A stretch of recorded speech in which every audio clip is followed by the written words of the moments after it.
Hi guys, so today I'll be talking about X-Men, a movie I grew up with back in the 2000s. I think I was like 4 when it came out, and I think I watched it from like Blockbuster. Rest in peace, Blockbuster. Yeah, when you used to rent videos. But yeah, this is such a iconic movie. It's kind of one of the most important superheroes as well. I mean, superhero movies as well. Because yeah, Spider-Man's up there, but this is a really important one. Where would Avengers be without it as well? Because was this like the first, team superhero movie? And then Spider-Man was probably like the best solo one. And then MCU came and then that all changed. But yeah, without Spider-Man and X-Men, I'm not even sure where the MCU would be. But then if you think about it, the Batman movies came out as well. But still, I feel like this was really important for Avengers movies anyway. But yeah, this is really a great start to the X-Men movies. Even though the second one's, well, it's not my favorite, but it's like my second favorite. But what I'm trying to say is that the second one's definitely better than the first one. The first one is where it all started, and it still holds up to this day. It feels like a movie that was in 2000, like that was released in 2010s instead of like 2000s, like 20 years ago. Well, nearly 20 years ago, because this movie came out on July 13th, 2000. Yeah, I was gonna review it on that day, like I did to another movie what came out 30 years ago. But yeah, I just decided to review it now because I'm probably gonna review. I don't know if I'm gonna review all of them straight away. Maybe just the ones I like the most, like my top 5, and then maybe some other day I'll review the other ones, the ones that are average and bad. There's only like two that I don't like at all, and then there's the average ones. Well, I say above average. But yeah, let's get more into this movie. First, I just want to mention that it sucks I don't really use Iceman that much in this movie, which sucks. But it gets better development in the second one anyway. So yeah, it was cool to see him in this movie. It's where it all started for him, and he just he gets better treatment in the second one. Also, I'm just gonna talk about Wolverine first, and then a few other characters, and then I'll just get to the full review part. All right, so let's talk about Wolverine. Man, with such the perfect pick for Wolverine, Hugh Jackman, such a legend. Basically grew up with Wolverine. There's 17 years up until Logan, which if you've seen that movie, you know how that goes. But yeah, I just can't see anyone else playing Wolverine. And if the X-Men come to the MCU, I don't know. It's just gonna feel weird seeing someone play as Wolverine when we already had the perfect one who doesn't feel like he should ever be recast. But yeah, just like with Jane Jonah Jameson, like when we seen him on, that Spider-Man Far From Home, like they got the same actor, because like he was such a great James Jonah Jameson. I just can't see anyone else playing as him as well. But yeah, I'll just have to deal with it. But yeah, we got some great stuff with Wolverine throughout the years. Even though he wasn't like the perfect height for Wolverine, but still, he definitely sold the performance. And I do miss him. But yeah, he definitely got a lot of time and made other characters get overshadowed. If I'm using the right word. Like Cyclops in the comics, like he's the leader of the X-Men. Well, when they go into battle, he's the one who leads, but it seems like Wolverine's making all the decisions when they're in battle, so, in the movies anyway. Like he got more of the spotlight than Cyclops, so that's kind of one thing I'm hoping for in the MCU, that Cyclops gets more time. Yeah, that would be cool. But yeah, Hugh Jackman just did a great job as Wolverine, and this probably be his best role forever. I don't think he'll ever be able to top it. But yeah, let's move on to Rogue. Yeah. Okay, so Rogue. They changed her a lot compared to the comics, even TV shows. The way how she worked. It's like her character was more tragic as well. Like everyone she touches, like they could die. It was just such a messed up storyline for her. They kind of made you, I guess, relate to her in some way. Or you actually cared about a character a lot. Probably the one that you care about the most in a movie. And they definitely pushed that a lot more in the sequel as well. And it kind of sucks how things go in the third one for her and someone that she wanted to be with. But yeah, she's definitely a great character. I also love in True Blood, which is what I've seen her in afterwards. And even at the age, I can't believe I was watching True Blood. But yeah, it was good to see her in that too. Like, she's a great actress. And she did a solid job with Rogue, and it kind of sucks that she was cut out of Days of Future Past in the World Cup. Yeah, like the World Cup. That was the part that they put in the, the Blu-ray release of Days of Future Past, so you could see the storyline that she could have had in the movie. But man, I guess the movie would have been really long. But come on, look at Endgame. That was a very long movie. They could have fit it in somehow. But oh well. Yeah, she's a great character, and I kind of like the relationship she has with Wolverine in this movie. Kind of like a father figure for her.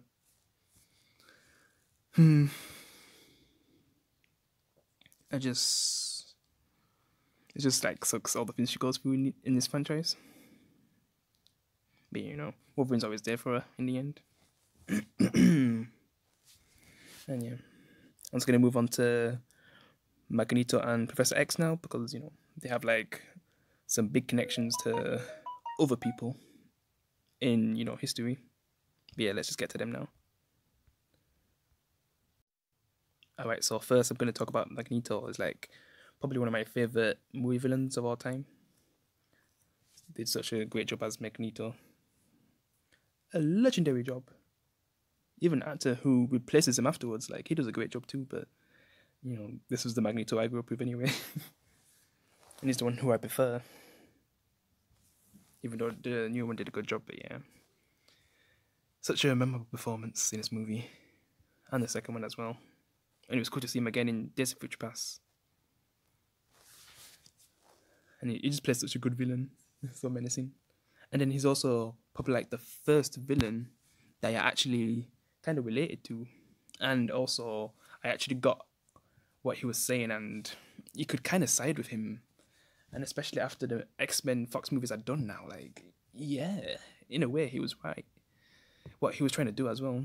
But he kind of was going to go a bit overboard, but to a degree he was right.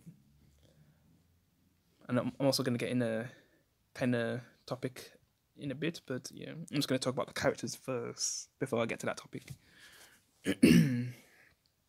Yeah, I just love this version of Magneto. He's so brilliant. And the one that, plays him afterwards, like, he does a good job too, but yeah. This is the definitive version of Magneto, and if they do him in MCU, I just don't know who would sorry, who would, replace him. Like, what would be the perfect actor for Magneto in the MCU? Because I can't even think. I've seen a few people on Facebook say a few people, but yeah. For me, personally, I don't know. Because he just did such a good job. I don't think anyone will top it, but I definitely can see a different person playing Magneto. But yeah, such a legendary role. And it'd be cool to see if someone can top it one day, but I don't think they will. Alright, let's talk about Professor X. Alright, so Professor X, man, what can I say? They just had like the perfect casting for these characters from the comics, man. Like, I just can't see no one ever beating Professor X. I just can't see it, no. He just did such a good job. And man, he's just so memorable. And it's kind of suck what happened to his character for a little while, but yeah, I'm happy they brought him back. I also love his speeches. He's like one of those characters in movies where you can just listen to him for a long time. All the things he has to say. He's like that kind of character that you'd want to have as your teacher.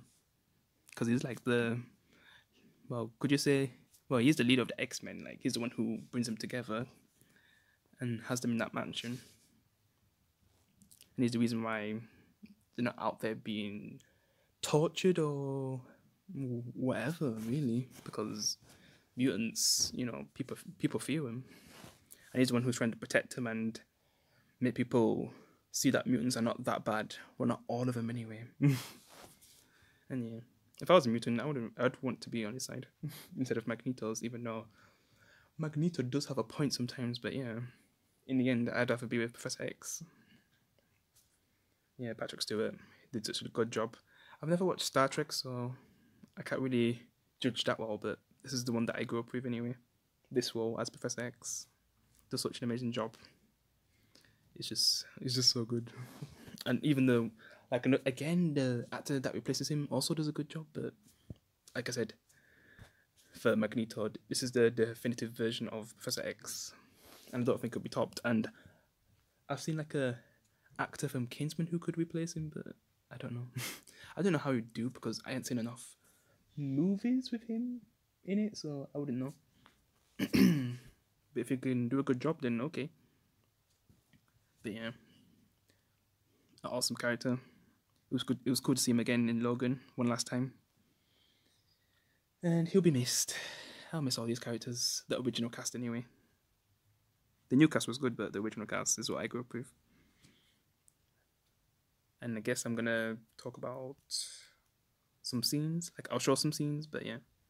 Oh wait, but first, let me just talk about one more thing about Magneto and, Professor X before I move on to those things.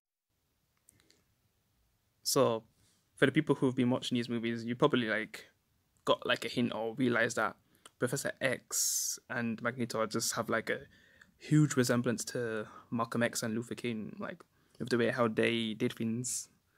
With Magneto, he wants to fight against the humans and make like a brotherhood to fight against them because of how they've been treated, and that was kind of similar with Malcolm X, with how black people's been treated and how he formed the Black Panthers to do something about it. So he built like an army, and then Luther King, like, he just wanted everyone to be peace with each other. Like, that's what he wanted for the people, and we did get that. But there's then the part of that Malcolm X where he was white, because look at the world now. Got these whites going on. Saying the way Malcolm X was white. And same with the X-Men movies, like with Magneto, he was white. And what happened to the mutants by the end? Oh. Which I don't want to say any spoilers, but yeah. It's just there's such a huge resemblance. And that was kind of a cool detail that I didn't realise until my late teens. Because yeah, I grew up with these movies, but I didn't even realise that straight away. How they was basically so, identical to these real life historical characters. People, sorry. Yeah. These legendary public figures, man. It's just so cool to realise that at first. Especially when I rewatched them. And then realising that, because one time, it's not like I watched the X-Men movie and then realised, whoa, these are like so related to these actual people. Like, I actually found out from a YouTube video, and then it made me realise, and then I rewatched the movie straight away afterwards. And then, yeah, like, it's true. And then the movies that come afterwards, man. From Days of Future Past to Logan, damn, yeah. That was at the point where you realise Magneto was white, man. Mutants are gonna go extinct, in a way. But yeah.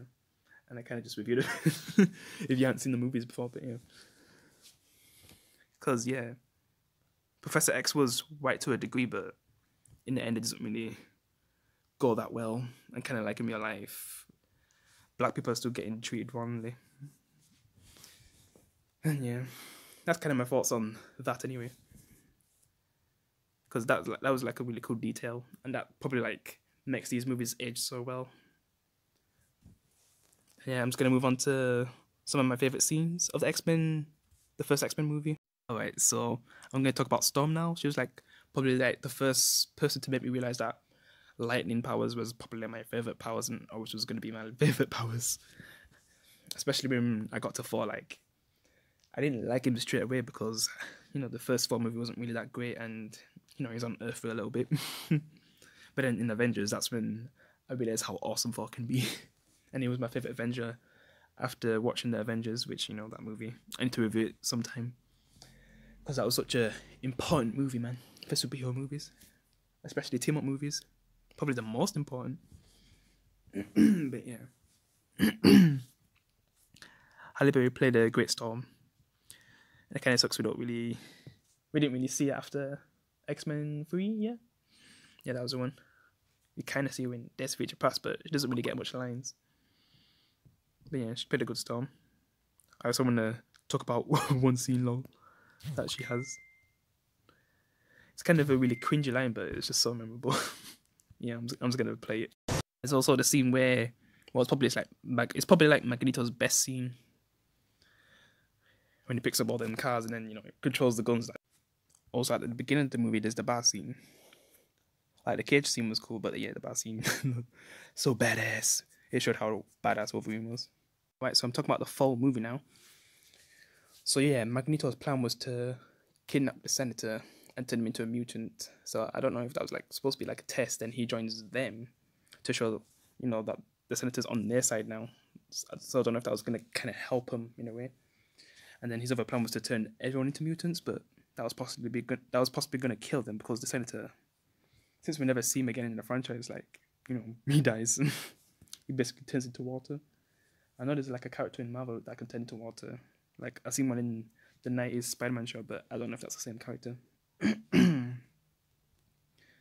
But yeah, so that's Magneto's plan, and you need someone powerful enough to actually be able to withstand that, to be able to generate it and make everyone turn into mutants, which is where Rogue comes in.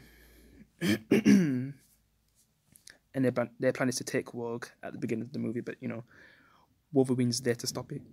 Which there's a scene where, when I was a kid, I remember when I first seen the movie for the first time when we rented it, when he gets smashed out that window when he's driving. And before then, like, he's talking about his claws, and Rogue asks, like, when they come out, does it hurt? And then he says, every time. And then some point after that, he basically crashes and goes out the window. And then there's the scene that kind of freaked me out as a kid, but I got over it. Where he gets up and his head's like busted open. It just looked a bit messed up when I first seen it as a kid. I was like 4, so yeah. 4 or 5 anyway. But yeah, like now it doesn't look that bad. It doesn't look that brutal. Yeah, and that's when Sabretooth comes, which, yeah, Sabretooth in this movie, he's a bit of a dum-dum. And then, yeah, let's just say this. So I'm just letting you know that X-Men Origins Wolverine, that's probably one of my least favourites. Well, no, it's not the worst. X-Men 3 is the worst, but that's probably like my second worst. And I have to say this. Sabretooth is definitely better in that movie, so that's one of the good things about that movie, even though I don't like it. Because even in bad movies, like, there's something I can like. And, like, Sabretooth in that movie was one of the good things about that movie. But, yeah. Yeah, they get in the little fight, then Professor X's team comes and helps Wolverine and Rogue. Then they take him back to the mansion, meet all the other mutants, get to meet all the characters. And then Magneto, like, he's able to get the senator by sending Mystique, which, Mystique, perfectly cast, I guess. The one who replaces afterwards, Jennifer Lawrence, like, she does a good job as well. In a way, I kind of prefer her with what they do with a character. Even though, like, it kind of sucks what they do with a character in Dark Phoenix, but I mean, from First Class to Days of Future Past, not counting Dark Phoenix. Yeah. But the first person who plays as Mystique, yeah, she did a good job.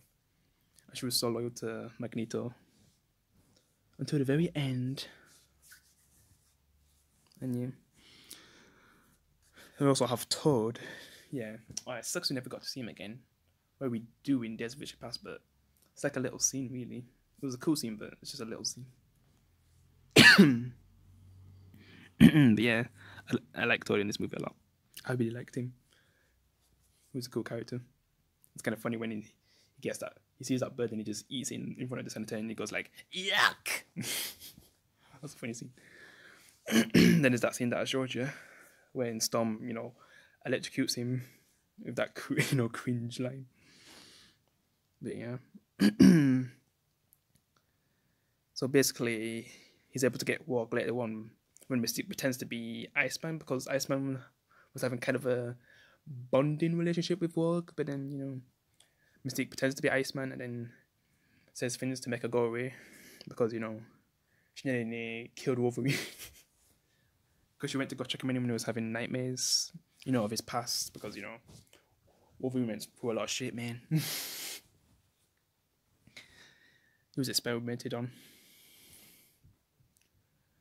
And he really can't remember anything from then. It's a bit fuzzy, but they explore more of that in the second movie. And they tried I can't say they tried the best, though.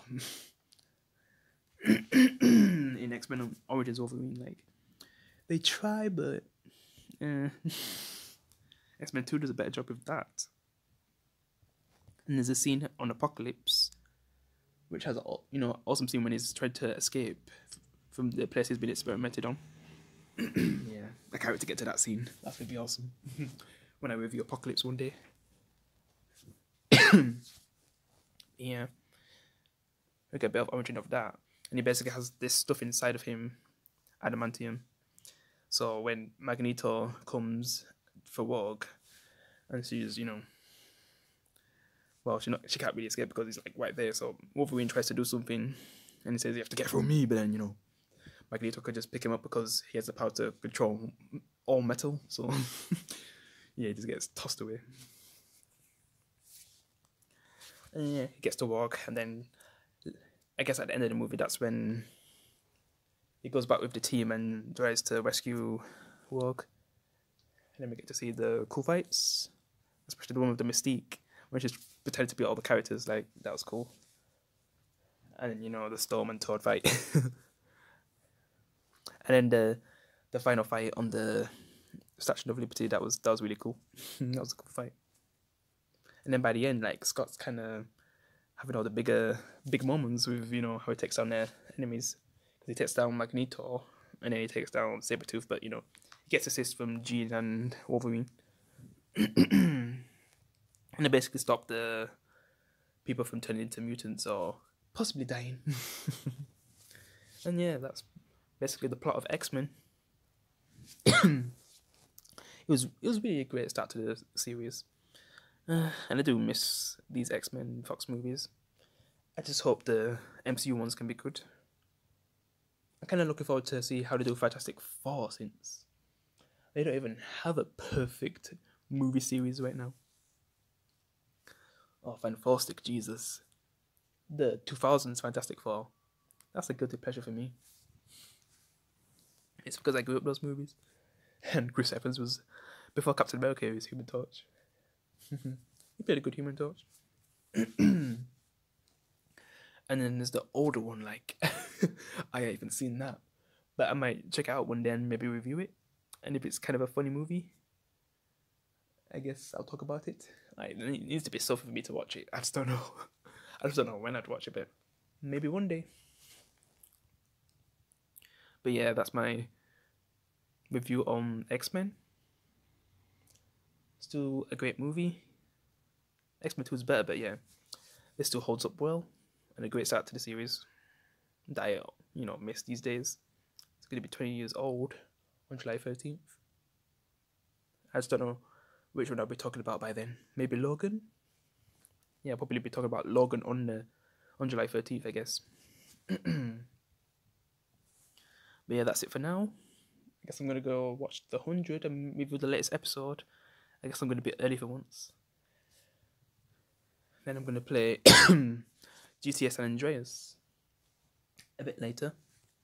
Just got to do some college work first. And then finish off Left Behind. And then tomorrow I've got, like I said, like, I might be a day late. Might be a day late with The Last of Us because I've got some personal things to do.